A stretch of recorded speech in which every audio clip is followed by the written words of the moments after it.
government has been saying South Africa or South Africans are not xenophobic.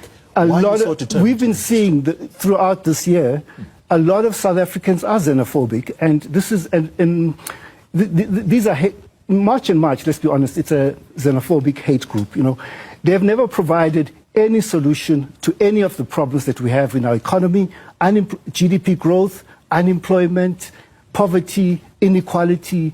And Xoli, let me just put it this way: we've got an excellent statistical agency, and it has given us 5 reports since 2022 about the situation in terms of international migration.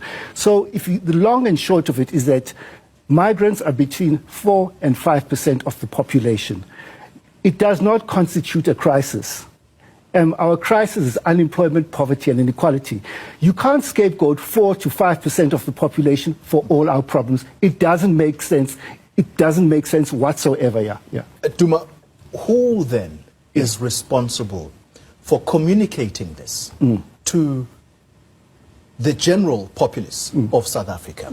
Is it the government's failure to communicate, to say these are problems of our own making, that the economy is not growing, and perhaps they'll blame it on external factors, but for the longest time the economy has not grown, and these are the underlying factors that are causing people to be frustrated, and therefore they are using foreign nationals as an outlet. At least that's what I'm saying. So I saw, after Addington, I saw the Minister of Education, Xenophobic GQUBULE.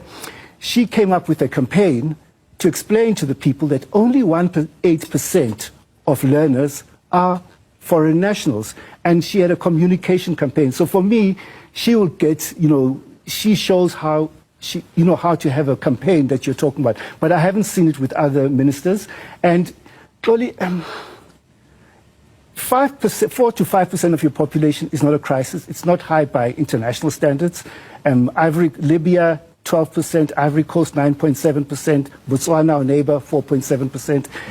Immigration happens throughout the world. So I don't see so we must focus on unemployment, poverty, and equality. We've got 13 million unemployed people, and we've had chronically low GDP growth for 17 years, 1.1% annual average GDP growth for 17 years. So I did a scenario. What would have happened if we, as a country, we had grown at the average of emerging and developing countries, 154 of them over the 17-year period, at 4.4%. If we had grown at 4.4% for the last 17 years, because other countries cruised to that without much effort, our unemployment rate would have been 5.7%, around about there, as opposed to 43.7%. So we should be, unemployment, poverty, and inequality are macroeconomic policy issues. Chasing away migrants will not solve a single problem in our country. Because if we had to, mass deportation is against international law and South African law, it cannot happen. And if it does happen, you must look at what is is it going to be effective? What are the economic effects of it? We've deported 3.8 million people since 1994. And to illustrate the futility of deportation, from 2001 to 2011, the number of international migrants in South Africa increased by 1.2 million. But we deported 1.7 million people during that period. So what the white paper on migration said is that it's a revolving door syndrome that we're seeing. It's costly, it's wasteful. And then what are the economic impacts? Migrants contribute 9% to our GDP, according to the OECD and the ILO. Now, if you're going to,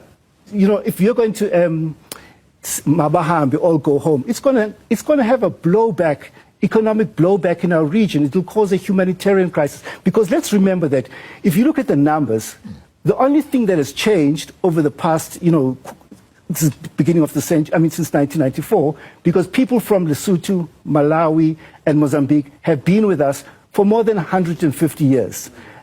So now, if the only thing that has changed since 1994, because I've been through the numbers, is that the collapse of the Zimbabwean economy. So we have to solve those things at source.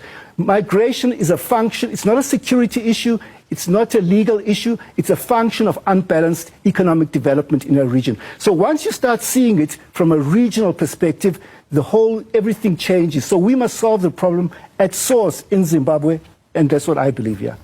We're going to talk